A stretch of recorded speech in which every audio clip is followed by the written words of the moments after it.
அடுத்து 17வது அத்தியாயத்துல 79வது வசனம் முக்கியமான வசனம். இது ரசூலுல்லாஹ்க்கு அல்லாஹ் சொல்லி காட்டுறான், ஆனா நமக்கும் பொருந்தும். அல்லாஹ் சொல்றான் பாருங்க, நபியே இரவில் குர்ஆனை ஓதுவீராக. எப்ப சொல்றான்ல, இரவில் குர்ஆனை ஓதுவீராக, அப்படி ஓதினால் புகழப்பட்ட ஒரு இடத்தில் உம்மை நாம் எழுப்பக்கூடும்.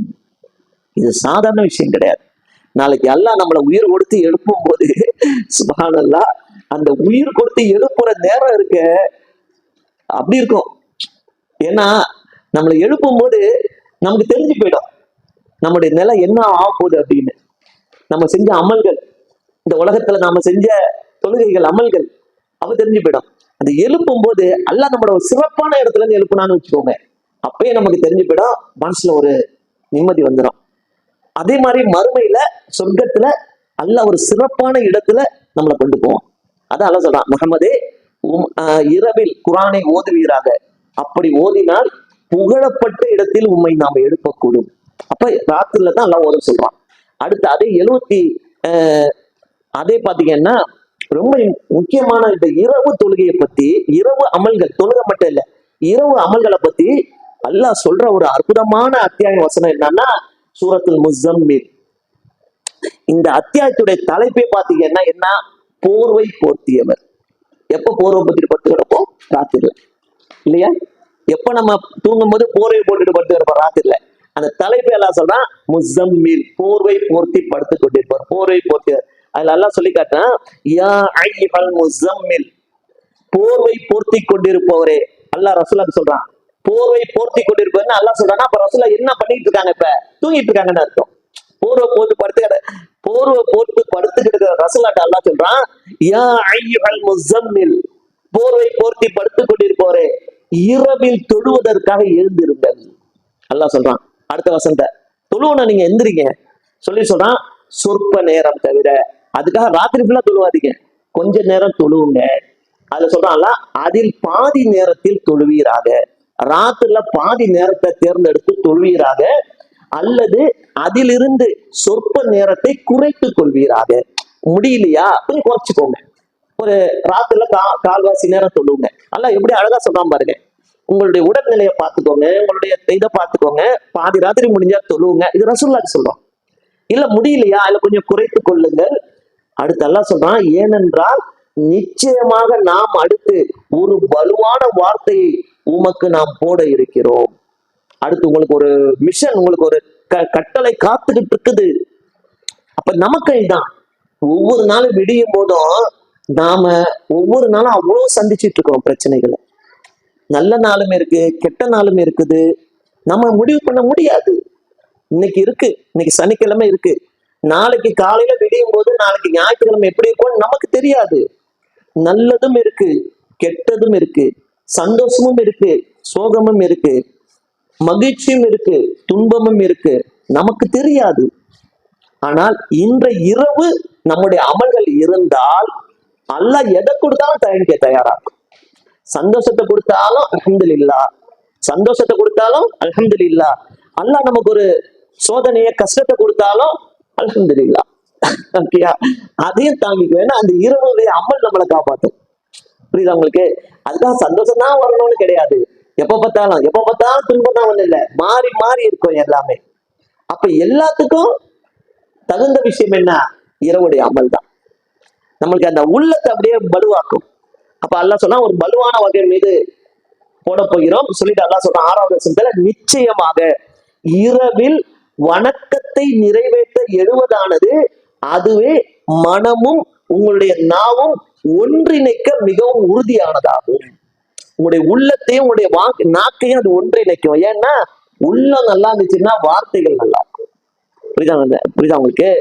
நம்முடைய உள்ளம் சுத்தமா இருந்தா பேசுற வார்த்தையும் கரெக்டா இருக்கும். உள்ளம் சரியில்லைன்னா பேசுற வார்த்தையும் சரி இருக்க. உள்ளத்துல சொல்லுவாங்கல்ல, சட்டியில உள்ளதானே ஆப்பையில வரும்னு சொல்லுவீங்கல்ல, அது மாதிரிதான் மனசுல என்ன இருக்கோ அதான் வாயில வரும். நல்ல மனசு, நல்ல எண்ணங்கள், நல்ல சிந்தனைகள் இருந்தா வார்த்தையும் நல்லா இருக்கும். மனசுக்குள்ள கெட்ட எண்ணங்கள், இவெல்லாம் அடுத்தவனை கெடுக்கணும், அடுத்தவங்களை இது பண்ண, இப்படிலாம் என்னதான் அதான் வரும் வார்த்தை. அப்ப அதான் சொல்றான், ராத்திரில நீங்க எழுவதானது உங்களுடைய உள்ளத்தை ஒன்றிணைக்க உறுதியானதும் மேலும் கூற்றால் மிக்க உறுதியானதுமாகும் சொல்லிட்டு எல்லாம் சொல்றான். அடுத்த ஒரு வேலை சொல்றான், அது ரசூலுல்லாஹ் சொல்றான். ஏனென்றால் அல்லாஹ்வுடைய தூதரை விட வணக்கத்தில் மிகைத்தவர்கள் யாருமே கிடையாது. நல்லா புரிஞ்சுங்க. அவங்களுக்கு எல்லாமே ஃபர்லு தான், நமக்கு தான் சுன்னத்து ஃபர்லு தான். அவங்களுடைய இபாதத் என்பது உச்சபட்ச நிலை. ஏன்னா அவங்க செஞ்சுதான் அவன நபி, அல்லாஹ்வுடைய கட்டளை ஏத்துட்டு வந்திருக்காங்க, அல்லாஹ்ட்ட இருந்து ஒரு பணியை செய்ய வந்திருக்கிறாங்க. அவங்க தூங்கலாம் முடியாது. இந்த வசனம் இறங்குது, இது எப்ப இறங்குது? ரசூலுல்லாஹ்க்கு வஹி அடுத்த வசனம் இறங்குது. ஈராக்குடைய வஹி வந்தவொடனே இறங்குது. அல்லாஹ் சொல்றான், போர்வை போர்த்திக்கொள்வை ஏடுங்க. அன்னைக்கு எந்திரிச்சு உட்கார்ந்தவங்க தான் ரசூலுல்லாஹ். அடுத்த 23 வருஷம் அவங்களுடைய ரூஹு போகும்போது தான் அவங்க தூங்கலாம். 23 வருஷம் உழைச்சாங்க ரசூலுல்லாஹி ஸல்லல்லாஹு அலைஹி வஸல்லம் இந்த உம்மத்துக்காக. 23 வருஷம் ரசூலுல்லாஹ் எங்க தூங்குனாங்க? தூக்கம் எங்க இருந்துச்சு ரசூலுல்லாஹ்? குடும்பம், 9 மனைவிகள், மனைவிகளுக்கு உள்ளதை செய்யணும், உம்மத்துக்கு உள்ளதை செய்யணும், வணக்க வழிபாடுகளை நிறைவேற்றணும், எதிரிகள் போர் எடுத்துட்டு வர தயாரா தான் அவனை பார்க்கணும், பஞ்சாயத்து இதுக்கோ எத்தனை வழக்குகள் வருது, எல்லாத்தையும் கொஞ்சம் நினைச்சு பாருங்க. நீங்க ரசூலுல்லாஹி ஸல்லல்லாஹு அலைஹி வஸல்லம் ஒரு நாள் பொழுது எப்படி இருக்கும் நினைச்சு பாருங்க. அல்லாஹ் சொல்றான், யா ஐயோ முஸம்மில், போர்வை கோத்து. அதான் சொல்றான், எழுந்துருங்க. நீங்க இன்னும் தூங்கதான் உங்களுக்கு நேரம் கிடையாது. உங்களுக்கு என்னத்தை படுத்துட்டு கிடக்குறீங்க? எந்திரிச்சு ராத்திரில நின்று தொழுவுங்க, திக்ர் செய்யுங்க. அன்னைக்கு எழுந்தவர்கள் தான் நபி ஸல்லல்லாஹு அலைஹி வஸல்லம். அது அவங்கள விட ஒரு இபாதத் செய்யக்கூடியவர்கள். ஆனா அல்லாஹ் அவங்களுக்கு சொல்றான் பாருங்க, அடுத்த இதுல, நிச்சயமாக நபியை உமக்கு பகலில் நீண்ட வேலை இருக்கிறது சொல்றான் பாருங்க. இரவுடைய வணக்கம் எவ்வளவு முக்கியம்னு சொல்றான். ஏன்னா பகல் ஃபுல்லா உங்களுக்கு நிறைய வேலை இருக்கு. நீங்க மஸ்ஜித் நபவியில போய் உட்கார்ந்தீங்கன்னா உங்களை சந்திக்கிறதுக்கே வந்துட்டு இருக்கிறாங்க, இஸ்லாத்தை ஏற்றுக்கொள்ள வராங்க, சந்தேகம் கேட்க வராங்க. சஹாபாக்கள் சுத்தி எப்போதும் இருந்துட்டே இருப்பாங்க. ரசூலுல்லாஹ்க்கு தனிமையெல்லாம் கிடையவே கிடையாது. பள்ளிக்கு போனா மக்கள் சுத்தி இருந்துட்டே இருப்பாங்க. வீட்டுக்கு வந்தா மனைவிமார்கள் பணிவிடை செய்யக்கூடியவர்கள் இருப்பாங்க. தனிமையெல்லாம் ரசூலுல்லாஹ் தனியா இருக்கிறதெல்லாம் நினைச்சு கூட பார்க்க முடியாது. அப்ப பகலில் அல்லாஹ் சொல்றான், ஏன்னா நீங்க இந்த தொழுகை, உள்ளத்தை ஒன்றிணைக்கக்கூடிய, உங்கள் ஆன்மாவையும் ஒன்றிணைக்கக்கூடிய அந்த தொழுகை, அந்த குர்ஆன், அந்த பாவ மன்னிப்பு தேடல், அல்லாஹ்வை நினைவு கூறுதல், இதெல்லாம் பகல்ல உங்களுக்கு முடியாது. ஏன்னா பகல் ஃபுல்லா உங்களுக்கு அவ்வளவு வேலை கிடக்கு. இது நமக்கும் பொருந்தும். பகல் ஃபுல்லா நம்ம எந்த வேலையை விட முடியும் சொல்லுங்க? கடமை இருக்கு. அதுக்காக வீட்டுல யாருக்கும் சோறு கறி ஆக்காம இருக்க முடியுமா? நீங்க குர்ஆனையும் கையிலேயே வச்சுக்கிட்டு எப்பதான் தொழுதுட்டே இருக்க முடியுமா பகல்ல? அந்த கடமையை செய்யணும். வீட்டு வேலை இருக்குது, உங்களுக்கு பிள்ளைகளுக்கு வேலை இருக்கு, உங்க கணவனுக்கு வேலை இருக்கும், உங்க சகோதரர் தாய் தந்தையை பார்க்கணும். இவ்வளவு வேலையை நீங்க செஞ்சாகணும். நீங்க பகல் நேரத்துல வெறும் தொழுதுகிட்டோம் குர்ஆன் ஓதிட்ட மட்டும் இருக்க முடியாது. இதுக்கும் கேள்வி கணக்கு இருக்கு. குடும்பத்தையும் நீங்க சுமந்தாகணும், அதையும் நீங்க சரிப்படுத்தி ஆகணும். புரியுதா உங்களுக்கு? பொருளாதார பிரச்சனை இருக்குது, யாருக்கு இல்ல? காசு பண பிரச்சனை எல்லாம் பகல் நேரத்துல தான் இருக்கு. அதான் அல்லாஹ் சொல்றான், ரசூலுல்லாஹ்க்கே சொல்றான், பகலில் உமக்கு நீண்ட வேலை இருக்கிறது. பகல் ஃபுல்லா உங்களுக்கு அவ்வளவு வேலை இருக்கு. உங்களால இபாதத்துக்கெல்லாம் பகல்ல அவ்வளவு மனம் ஒன்றிணைந்து செய்ய முடியாது. ஆதலால் இரவில எழுந்து செய்யுங்க, அப்ப உங்களுக்கு எந்த பிரச்சனையும் இருக்காது அப்படின்னு அல்லாஹ் சொல்லி காட்டிட்டு அதை பாத்தீங்க அப்படின்னா அதே வசனத்துல கடைசி 20 அதே அத்தியாயத்துல கடைசி 20வது வசனத்துல அல்லாஹ் அழகா சொல்லி காட்டுறான் பாருங்க. யாரு ரசூலுல்லாஹ் சொன்னா, இந்த நபியுடன் இருப்பவர்கள் எப்படி இருப்பாங்க? இந்த நபியோட இருப்பாங்க எப்படி இருப்பாங்கன்னு நல்லா சொல்லி கேட்டா, நபியே நிச்சயமாக நீங்களும் உம்மோடு இருப்போரில் ஒரு கூட்டத்தினரும், எல்லாரையும் கூட சொல்ல பாருங்க. அப்ப ரசூலுல்லாஹ் கூட நிறைய சஹாபாக்கள் இருந்தாங்க. எல்லாரையும் இந்த கேட்டகரியில எல்லாம் கொண்டு வரல, யார ஸ்பெஷலா கொண்டு வரான்னு பாருங்க. அல்லாஹ் சொல்றான், நபியே நிச்சயமாக நீங்களும் உம்மோடு இருப்பவரில் ஒரு கூட்டத்தினரும் இரவில் 3/2 பாகங்களை விட மிக குறைவாக, இன்னும் அதில் பாதியில், இன்னும் அதில் 1/3 பாக நேரத்தில் தொழுகைக்காக நிற்கிறார்கள் என்பதை நாம் அறிவோம். அல்லாஹ் சொல்றான், என்பதை நிச்சயமாக உமது இரட்சகன் அறிவான்.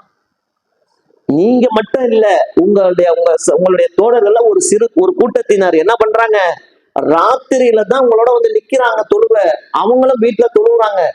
நான் சொல்றான், என்பதை நாம் அறிவோம். இன்னும் இரவையும் பகலையும் அல்லாஹ் தான் நிர்ணயம் செய்து அதன் நேரங்களை அளவாக அமைத்து வைத்திருக்கின்றான். அதனை சரிவர கணக்கிடவே உங்களால் முடியாது என்பதை அவன் அறிந்துள்ளான். ஆகவே உங்களை அவன் மன்னித்து விட்டான். எனவே இரவில் குர்ஆனிலிருந்து உங்களால் இயன்றதை ஓதுங்கள். அல்லாஹ் எவ்வளவு அழகா நமக்கு சொல்றான் பாருங்க. நீங்க எவ்வளவு நேரங்கிறதெல்லாம் உங்களுடைய இதை பார்த்துக்கோங்க, உங்களுடைய வேலை என்ன, உடல்நிலை என்ன, எல்லாத்தையும் பார்த்துக்கோங்க. நேரத்தை உங்களால கணக்கிட முடியாது, அது அல்லாஹ் தான் கணக்கிட முடியும். அதனால் குர்ஆனை உங்களால முடிஞ்ச அளவு ஓதுங்க. அட ஒரு வசனம் ஓதுங்க, ஒரு பக்கம் ஓதுங்க, குர்ஆனை கையில எடுங்க, ராத்திரில போதும் போதும். அல்லாஹ்க்கான நன்மை உங்களுக்கு 700 மடங்கு எழுதுவான், 10 மடங்கு எழுதுவான், 700 மடங்கு எழுதுவான். நம்ம அந்த எஃபோர்ட் எடுத்தமானு தான் அல்லாஹ் பார்ப்பான். எவ்வளவுன்னா கணக்கெல்லாம் அல்லாட்ட கிடையாது, என்ன முயற்சி பண்ணாதான் அல்லாட்ட. புரியுதா? கையில எடுத்தியா முதல்ல நீ குர்ஆனை ராத்திரில வேலையெல்லாம் முடிச்சுட்டு வந்து உனக்கு அமைதியா இருக்குல்ல, இப்ப நம்ம என்ன சொல்லிட்டு இருக்கிறோம், நல்லா யோசிச்சு பாருங்க. கையில முதல்ல குர்ஆனை எடுக்கலாமா, செல்ல எடுக்கிறோம்? செல்ல எடுக்கிறோமா, கையில எடுக்கிறோமா? வேணான்னு சொல்லலைன்னா, செல் இல்லாம இன்னைக்கு வாழ்க்கையெல்லாம் கிடையாது, எல்லாமே அதான் இருக்கு. ஆனால் நாம முடிவு பண்ணணும், ஒரு அரை மணி நேரம் செல்லுல முக்கியமான செய்திகள் வரும். நான் சொன்ன மாதிரி வெளிநாட்டுல உள்ளவங்க போன் பண்ணுவாங்க, மெசேஜ் அனுப்புவாங்க, உங்க ரிலேஷன்ஸ் எல்லாம் அனுப்புவாங்க. இந்த மாதிரி பல விஷயங்கள் இருக்கு, இன்னைக்கு செல்லுல தான் எல்லாமே இருக்கு. முயற்சி பார்க்கணும், ஒரு அரை மணி நேரம் பார்த்தோமா, சில விஷயங்களை பார்த்தோமா, தூக்கி வச்சுட்டு அடுத்த குர்ஆனை கையில எடுத்தோம். அதையே 2 மணி நேரத்துக்கு வச்சு பார்த்துட்டு பாருங்க. அது உள்ள போனீங்கன்னா இழுத்து போட முடிச்சு, அடுத்தடுத்து ஸ்க்ரோல் பண்ணி போயிட்டே இருக்க சொல்லும். சரியா? அப்ப அல்லாஹ் சொல்றான், உங்களால் இயன்றதை ஓதுங்கள். சொல்லிட்டாங்க சொல்றான், உங்களில் இரவு வணக்கத்தை விட்டும் அனுமதி பெறும் நோயாளிகளும் அல்லாவின் அருளை தேடியவர்களா பூமியில் பிரயாணம் செய்யும் வேறு சிலரும் அல்லாவின் பாதையில் போர் செய்யும் வேறு சிலரும் இருப்பார்கள் என்பதை அல்லாஹ் அறிந்து வைத்துள்ளான். ஆகவே குர்ஆனிலிருந்து உங்களால் இயன்றதை ஓதுங்கள், மேலும் தொழுகையை முறையாக நிறைவேற்றுங்கள், ஜக்காத்தை முடிந்த அளவு கொடுங்கள், அல்லாவிற்கு அழகான கடனும் கொடுங்கள், மேலும் நன்மையில் இருந்து உங்களுக்காக எதை நீங்கள் முற்படுத்துகிறீர்களோ அது அல்லாவிடத்தில் மிக சிறந்ததும் நற்கூலியில் மிகவும் மகத்தானதாகும். அதை நீங்கள் அல்லாவிடமிருந்து பெற்றுக் கொள்வீர்கள். அல்லாவிடம் மன்னிப்பை தேடுங்கள், நிச்சயமாக அல்லாஹ் மன்னிக்கிறவன் மிக கிருபையுடையவன். அருமையான வசனம், அருமையான வசனம்.